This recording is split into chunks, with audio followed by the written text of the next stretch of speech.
I lent him the money on a Monday, $1,500.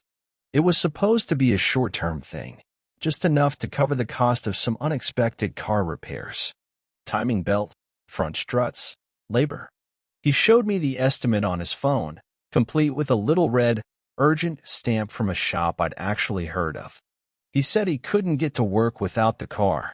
Said he'd pay me back in 2 paychecks. His name was Evan.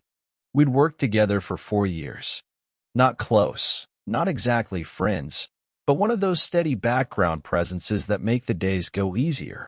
He laughed too loud, borrowed staplers and never returned them, wore button-downs with little embroidered logos that always looked too expensive for his salary. Still, he brought coffee on Fridays, made people laugh, and never talked during meetings. People liked him. I liked him. The truth is, I lent him the money because I felt sorry for him, and because it felt good to be needed. My wife, Marissa, didn't blink when I told her. We were sitting on the back deck, a bottle of white wine between us, both of us staring at the skyline like it meant something.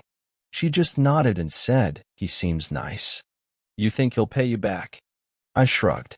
Yeah, he's not the type to screw someone over.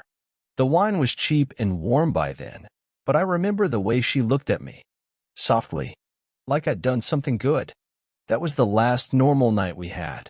2 weeks later, I noticed Evan's car, an old gray Honda Civic with a dent in the rear panel, parked at the end of our driveway. I came home early that day, around 3:30. My office was doing staggered shifts. I assumed maybe he was helping Marissa with something. She'd been redoing the kitchen cabinets and was always needing extra hands. But when I walked inside, the house was empty, completely silent. No power tools, no music. Just the rhythmic hum of the fridge and the faint echo of my own footsteps. I called her name, checked the backyard, then upstairs. Nothing. Just a throw blanket folded on the couch, the same one I always found bunched up when I came home from late shifts. No sign of Evan. I texted her. "Hey, are you home?" She replied 10 minutes later. "Was out for a walk. Just got back." Why? I didn't mention the car, or the fact that it was still parked there when I went back outside 10 minutes later. I just stood there, keys in hand, watching the Civic. It didn't move. No one got out. That night, she curled up next to me in bed and said something about how beautiful the air had been earlier, how it finally felt like spring. I told her about the client meeting I'd had. We both pretended it was just another day. The next time I saw his car, I was on a Zoom call with my team lead. Glanced out the upstairs window, and there it was again. Same spot. This time around noon. I muted the mic and just stared at it. Again, no movement. No one going in or out. I told myself he was borrowing tools. That maybe she'd asked him to help with something heavy. Or maybe it wasn't even Evan's car. A neighbor's guest. Someone visiting. But I knew that dent. I'd helped him tape a plastic bag over the rear window once, when it got shattered in the parking garage. I knew that car. Then came the sushi receipt. It was a small thing. Literally. A balled-up slip of paper wedged between the couch cushions when I was looking for the remote. Sushi Kyoto. 2 miso soups. 2 bentos. Sake. Total, $73. Date, last Thursday. Time, 6:41 p.m. Last Thursday was the night I got the promotion. I remember because I walked home instead of driving, just to feel the air, the lightness of it. I stopped at a wine shop on 4th, bought a bottle of champagne. She wasn't home when I got in, said she'd started a new show, and was binging it upstairs. I remember being a little disappointed she didn't want to celebrate. But now I was looking at this receipt, the timestamp printed in ink that hadn't even faded yet. She wasn't home. She was out, eating sushi. For 2. My heart didn't race. Not then. Not yet. Instead, it slowed. Got quiet. A low, steady pulse in my ears. I sat down with the receipt in my hand, just staring at it like it might offer some other explanation if I looked hard enough. I still didn't say anything. Not when she came down and asked if I wanted to order pizza. Not when she sat beside me on the couch, her legs brushing against mine, that same throw blanket draped over her lap. I nodded. We watched the show. She laughed at all the right parts. And I sat there with the receipt tucked into my back pocket, burning a hole through the fabric. I didn't sleep that night. Not really. She rolled over once and mumbled something in her sleep, some dream phrase that didn't sound like anything I'd ever heard her say before. Something soft, almost foreign. It could have been a name. Could have been his. Could have been mine. At 3:11 a.m., I got up, padded down the stairs barefoot, and opened the front door. The Civic was parked across the street. The Civic was parked across the street like it belonged there. Like it always had. I stood in the doorway barefoot, cold seeping up from the concrete steps. There was no movement inside the car, no glow of a phone screen, no silhouette behind the wheel. Just a parked car and the hum of a street lamp overhead. I stared at it for a long time. Eventually, I shut the door, quietly, and went back upstairs. She was still asleep, curled toward my side of the bed, one arm flung across my pillow. Her breathing was deep, steady. I sat in the armchair by the window and watched the street until the sky turned from black to ash gray. By morning, the car was gone. The next day at work, I cornered Evan in the hallway by the break room. He looked tired, maybe hungover. His shirt was wrinkled. He was staring into a vending machine like it might spit out something more than granola bars. "How's the car?" I asked. He blinked, startled, then smiled. "Oh, better. Yeah. Thanks again, man. Lifesaver. Glad it's running." I walked away before he could say anything else. I didn't trust myself to stay calm. My hands were too steady, my voice too neutral. It felt like I was borrowing someone else's face. That night, I checked her phone. I'd never done it before. Not once in 9 years. I'd never needed to. But she'd left it charging in the kitchen, and she was upstairs with the shower running. I told myself I just wanted to check her calendar, just to confirm whether she'd actually had plans Thursday night, just to see if there was a harmless explanation. There were no sushi reservations listed. Nothing at all on Thursday. But that wasn't the part that stuck with me. What stuck was the DoorDash order history. 2 nights prior, while I was stuck in traffic on the freeway, she'd ordered Thai. 1 entree, 1 drink, 1 delivery location. But the driver instructions, written in her handwriting, said, "Call Evan's number when outside. He'll come out." My pulse shifted. I wasn't shocked, not exactly. Just suspended. As if every thought I'd ever had was pausing to hold its breath. I memorized the date and time. Put her phone back like it was never touched.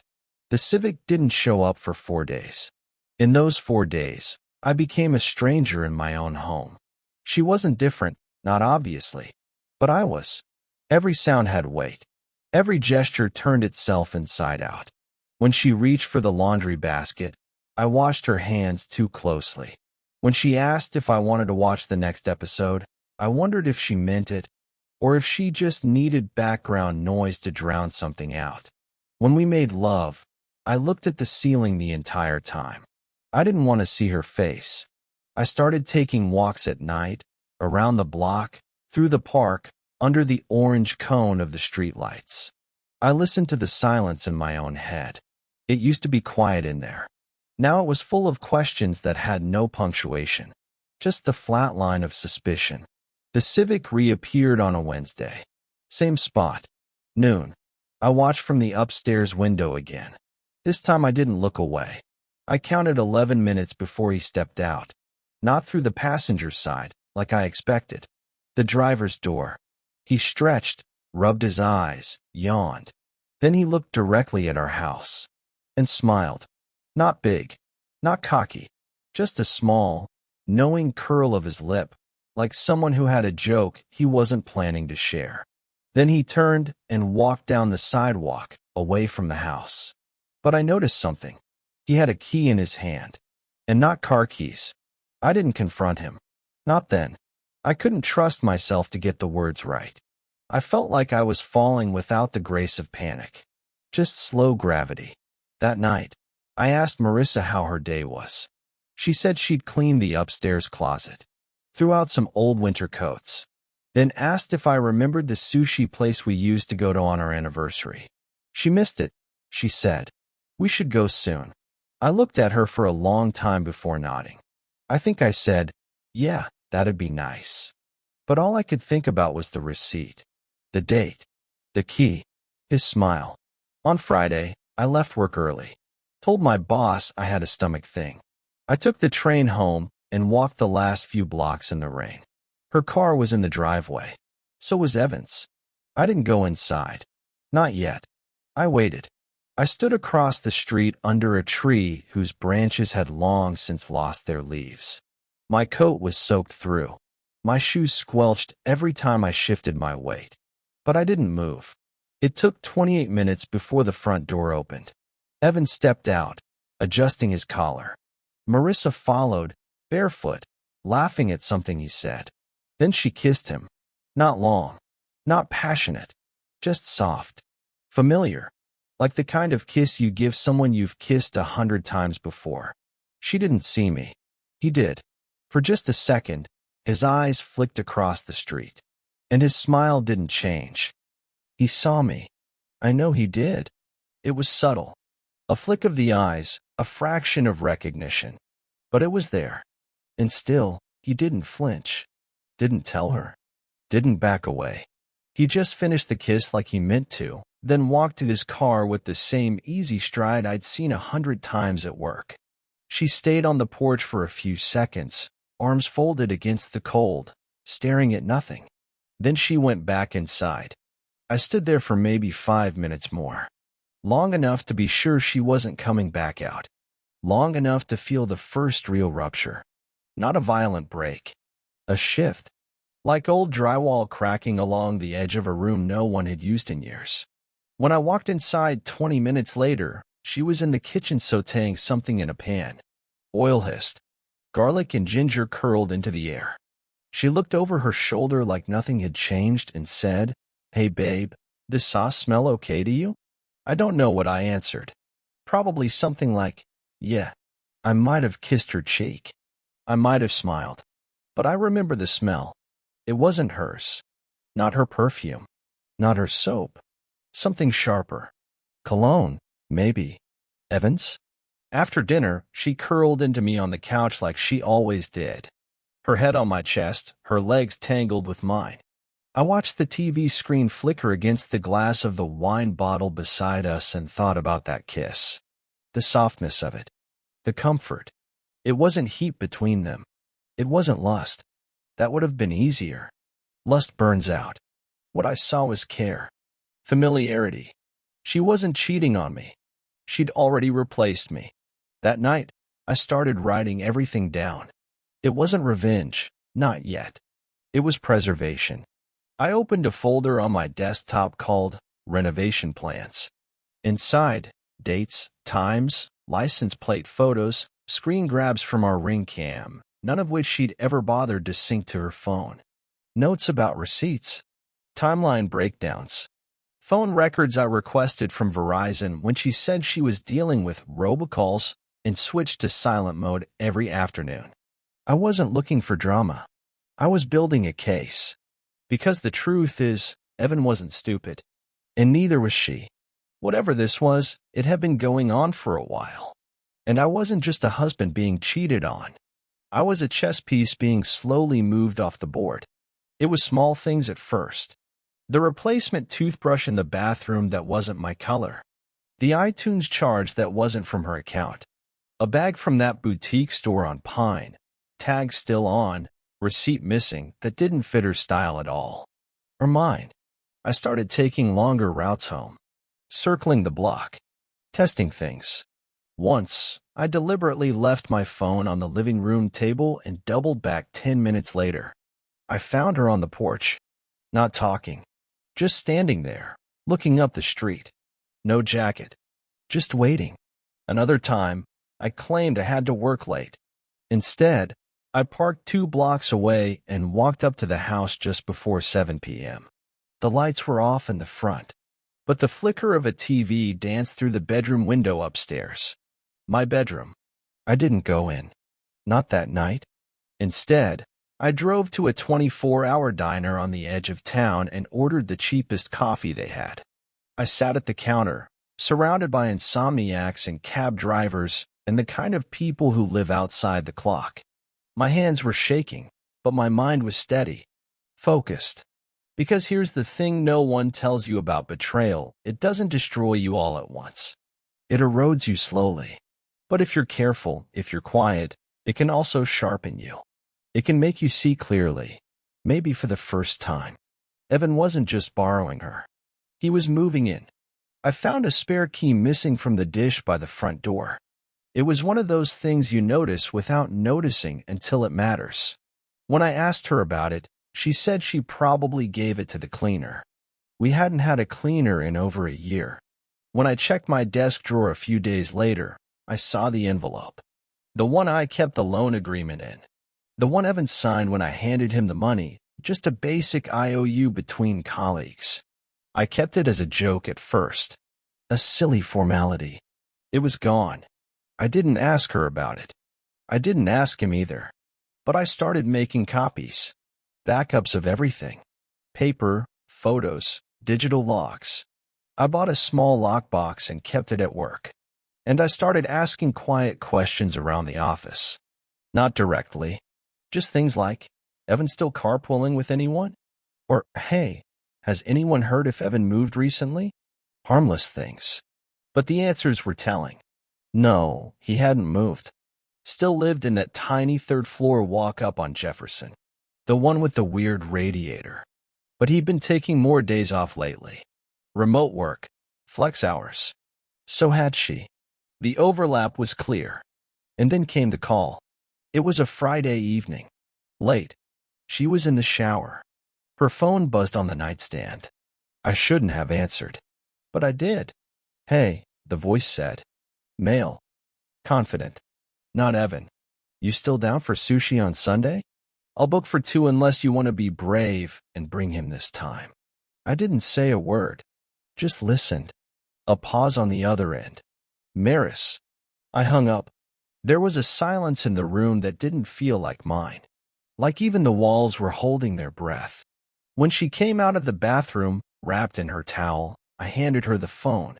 You got a call? I said. Didn't answer. She smiled. Spam. Probably. I kissed her goodnight that night. Held her for a while. Let her fall asleep in my arms. Then I got up, went downstairs, and deleted the folder called Renovation Plans. I started a new one. This one was called Exit Strategy. The problem with people like Evan is they think they're smarter than you. Not in the cartoon villain way. Not overt arrogance. It's quieter than that. A smile that lasts too long. A thank you that sounds like a favor. A look that says, I'm doing you a kindness by not rubbing it in. He didn't know I'd started driving her car to work. It started as a test. I told her my battery kept dying, which was half true. The Corolla's been on its last leg for a year. She handed me her keys without a pause. That alone told me something. If Evan was supposed to be keeping a low profile, they weren't coordinating. First day I drove it, I checked the glove box at a red light. Just receipts. Lip balm. Gum. But one was different. Crumpled. Dated last week. Sushi Kyoto. Same order. Same time slot. But a different table number. Same one we always used. Table 12. The window seat. So I called them. Used a different name. Said I'd left my wallet there, that I just needed to know if anyone turned it in. The hostess was kind. Said she'd check. Then casually mentioned that my girlfriend had great taste. She and her friend come in all the time. I asked, do you remember the guy? There was a pause. Then a laugh. Well, he's definitely not your brother. That's all I'll say. She didn't ask who I was. People rarely ask the right questions. The next day, I moved some money. I didn't have much. But what I had, I wanted protected. I opened a second checking account under my middle name, transferred most of our joint savings, and changed the password on the retirement account we hadn't touched in years. She never checked those. She trusted me with the numbers. Funny how that works. Later that night, I asked her how her day was. She said she was tired.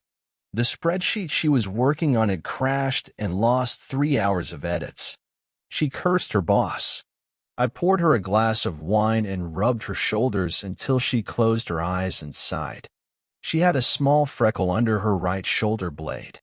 I used to kiss it when I thought she was the only thing in the world worth fighting for. Now I stared at it like a landmark in a city I used to love. The breaking point came on a Tuesday. I stayed home from work. Said I had a migraine. She left around 9 o'clock, same as always. Kissed me on the forehead. Said she'd be home late, something about client deadlines. By 9:47, Evan's car pulled into the driveway. I didn't do anything. Didn't storm out. Didn't scream. I sat in the guest room with the blinds tilted just enough to see without being seen. I waited. No one got out. 15 minutes passed. Then she came back. Not from the front door. From the side path by the shed. She opened the passenger side and slid in. They sat there for 40 minutes. Neither of them went inside. Eventually, she got out first. He drove off. She didn't look back. That was the mistake. Not the cheating. Not the lies. It was assuming I wouldn't notice the pattern breaking. She always brought him in before. This was different. Sloppy. The next morning, I booked a consult with a divorce attorney. Not to file. Just to understand my options. Her name was Tessa. Mid-40s. No nonsense. She asked smart questions. Any shared property? Yes. Any debts? No. Any affair you can prove? I hesitated. Not yet. But I'm getting close. She leaned forward. Get closer. Paper trail, photos, witness if you can. Don't confront her until you know what you want out of this. I nodded. My palms were sweating. Before I left, she asked me something unexpected. Why haven't you left yet? I didn't know what to say. Maybe because it was easier to play along. Maybe because I still wanted to believe there was some version of her that hadn't done this. Or maybe because I wanted to make sure the cut went deep when it finally came. That night, I did something I never thought I'd do. I followed Evan. He left work at 6:13, got in the Civic, took a left on 8th. I trailed 2 cars behind, careful, like I'd done this before.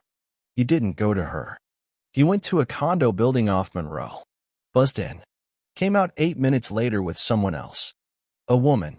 Mid-30s. Blonde. Fit. They didn't touch. Didn't even smile at each other.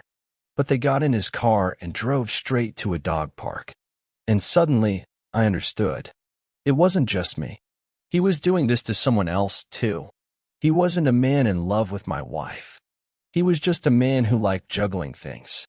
That changed everything. I stayed at the park for an hour. Watched them talk. She seemed irritated. He kept laughing, trying to charm his way past whatever wall she had up. And when they left, she didn't get back in his car. She called a rideshare. I waited until she was gone. Then I followed him again. This time, he drove to a small cafe downtown. Parked. Sat inside alone, looking at his phone, sipping from a to-go cup. He looked bored. Like none of this meant anything to him. The next morning, I printed out the receipts. Pulled screenshots from the Ring cam. Copied her phone log to a thumb drive. I wasn't angry. I was ready. That weekend, we went to brunch with her sister. We smiled. Laughed. Played the couple everyone expected us to be. She reached for my hand under the table, and I let her hold it. I already had a meeting scheduled for the following week. With the woman from the dog park. Her name was Layla. And she had no idea what I was about to show her. Layla didn't answer the first message. I found her through a reverse lookup on the rideshare app. Her name had been in Evan's contact log, saved as L. She was listed as his emergency contact at work. I don't know if she knew that. I don't know if she ever signed up for any of this. The second message I sent her was short. We need to talk. It's about Evan. I have proof. I'm not looking for drama, just truth. I included one image. Evan's car parked in my driveway, time-stamped. Then another, him and my wife on the porch. She replied within an hour. Tomorrow, 6 p.m. Crescent Coffee. I'll be 5 minutes early. Don't waste my time. She looked exactly how she had at the dog park. Controlled, sharp, like someone who's already decided what they're willing to lose. I brought a manila folder. No monologues, no righteous anger. Just facts. Dates, screenshots, texts, printouts of sushi receipts, her call logs overlapping with his. The photo of my wife kissing him. Not because I wanted her to feel what I felt, but because I needed her to believe me.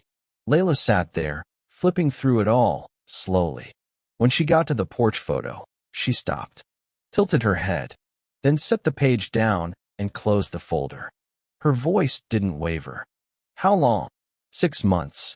Maybe longer. I think it started as flirting. But I wasn't paying attention back then.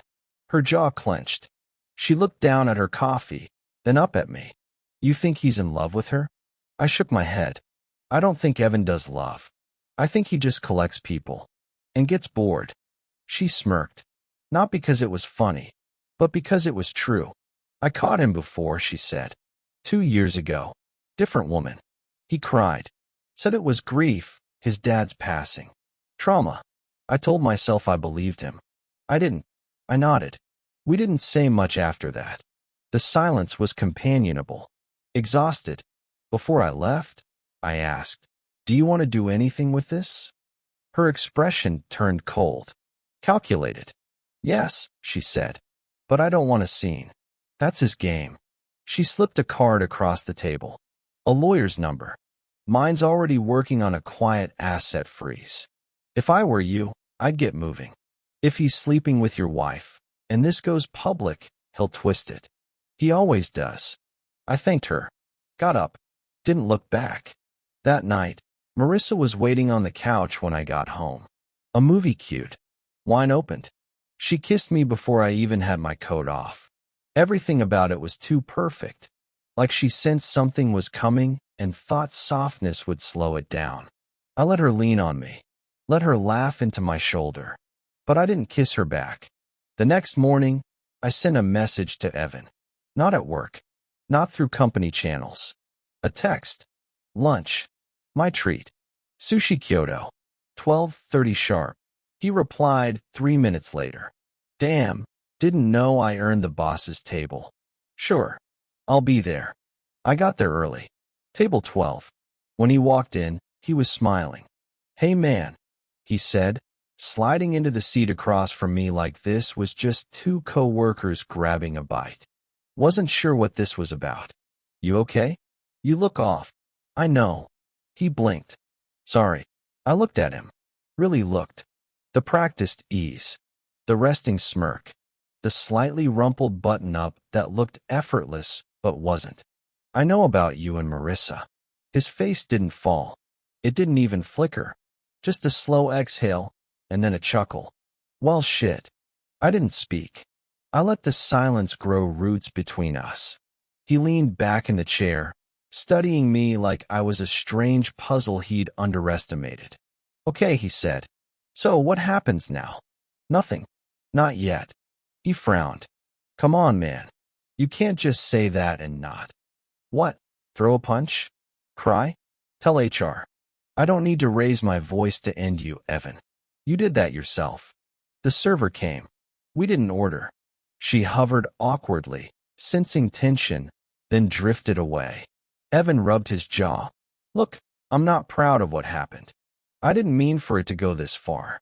It was just, things with Layla were strained. Your wife? She listens. I laughed quietly. You mean she believed you? He looked irritated for the first time. You know what, man? You're not exactly blameless here. She said you were distant. Always working. Checked out. I leaned forward. You think I'm going to let you reframe this like I deserved it? He didn't answer.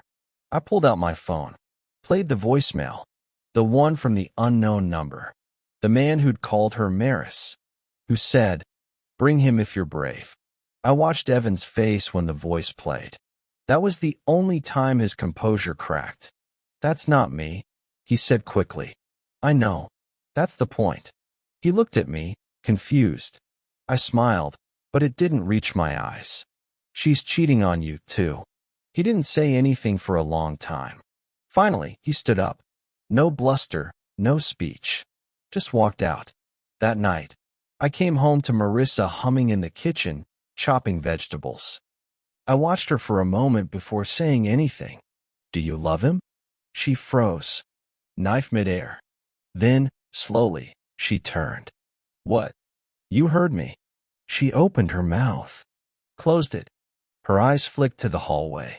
The drawer, where the papers used to be. You don't know what you're talking about, she whispered. I do. And so does he. And Layla. Her face collapsed in on itself. Rage, shame, and something worse, fear. You were never supposed to know. I nodded. I figured that out. She stepped toward me. Please, don't do this. I backed away. I'm not going to scream. I'm not going to call names. But you're going to pack a bag and leave tonight. The lawyer already has the paperwork. Your accounts will be locked tomorrow. If you want to negotiate anything, you can do it through her. Her hands were shaking. You can't do this. This is my house. No, I said. It was our house. Until you started giving it away. I turned, walked out the front door. The Civic was gone. But this time, I didn't care. The last thing she said to me was, You'll regret this. Not screamed. Not snarled. Just whispered, low and even, like it was meant to land somewhere deeper than anger could ever reach. She stood at the foot of the stairs with a duffel bag over her shoulder, wearing the same black hoodie she always borrowed from me on cold mornings. It used to hang off her like a blanket. Now it just looked borrowed. She didn't cry. I think she wanted to. I think she thought it might help. But I didn't give her a place to put it. I didn't say anything at all. I just watched her go. The door clicked shut behind her like the end of a sentence. After she left, the house went quiet in a way I hadn't felt in years. Not just silent, hollow. Even the refrigerator hum sounded like it was giving me space. I moved through the room slowly that night, like someone walking through a museum of someone else's memories. In the bathroom, her face cream. Still open. Still damp at the edges. In the bedroom, the imprint of her body on the left side of the mattress. In the kitchen, a half-used bottle of wine, red fingerprints on the neck. I didn't touch any of it. Instead, I pulled the sheets off the bed and threw them in the wash. I opened windows, even though it was cold, and let the night air burn through the rooms like a kind of cleansing. It didn't hurt the way I expected. It just felt overdue. The next day, her sister texted me. What happened? She's staying with us. Says you blindsided her. I stared at the message for a full minute before typing a single sentence. Tell her to check the sushi receipts. She didn't reply. By the end of the week, I changed all the locks. Not out of pettiness. Just habit. I didn't want her walking back in someday with a story and a lowered voice, and that look she always used when she wanted something. I gave her that look too many chances. Evan vanished. Quit the job within days. Word was he claimed personal health issues. One coworker swore they saw him clearing out his desk at 3 a.m., head down, shoulders hunched like he was trying to fold into himself. Layla and I didn't talk again after that second meeting. She sent me a simple email the next week. It's handled. Thank you for the truth. I sent nothing back. We weren't allies. We were just two people who had the same bruise at the same time. Marissa tried once. A letter. It showed up in a plain envelope. No return address. Neatly written on stationery I didn't recognize. It started with, I don't expect forgiveness. That was the only honest line in 3 pages. The rest was a spiral of soft deflections and bruised nostalgia. She wrote about the first time we met. The night she got food poisoning and I held her hair back. Our trip to Sedona. The dog we never got. She said she never planned to hurt me. I believed that part. People like her never plan it. That's what makes them dangerous. They rewrite the story in real time, and by the time they realize what they've done, they're halfway out the door, whispering that it was never supposed to happen this way. I didn't write back. I kept the letter for a while, though, not because I missed her, but because I wanted to remember how delusion looks in cursive. Eventually, I threw it out, unread the second time. It's been 7 months now. The house doesn't echo the same way anymore. I painted the walls, gave away half the furniture, sold the couch, the one we used to watch movies on, and bought a cheap leather one with stiff cushions and no memories. I even got a dog. She's quiet, skittish, rescue mutt, has a scar on her hind leg, and she doesn't like loud noises. But she follows me room to room, like she's afraid I'll vanish if she looks away too long. I named her Clover, because I needed something lucky for once. People ask sometimes if I'm healing. I never know what to say to that. I don't know if healing is the right word. Wounds don't always close. Some of them just stop bleeding. That's enough for me. One night last week, I saw her again. Marissa, outside the grocery store. She was standing by the exit, holding a paper bag against her chest like a shield. I didn't notice her at first, just the shape of someone familiar. Then she turned, and we locked eyes. She looked smaller. Not sad. Not ashamed. Just less. She didn't come over. Didn't wave. Just gave a small nod, then turned and walked toward the parking lot. I watched her leave without saying anything. No anger. No weight in my chest. Just the distant realization that I didn't miss her. Not the way she was. Not the way she made me feel like I had to earn peace in my own home. Sometimes, in the middle of the night, I still hear phantom noises, keys in the door, footsteps on the stairs. Ghosts of habits that took years to build. But I don't flinch anymore. I just breathe. And sometimes, I dream of that night I stood outside in the rain, watching her kiss him. Except now, in the dream, I'm not watching. I'm walking away. Thanks for watching. If this story pulled you in, make sure to subscribe and hit the bell so you never miss the next confession. Until next time, take care and watch who you trust.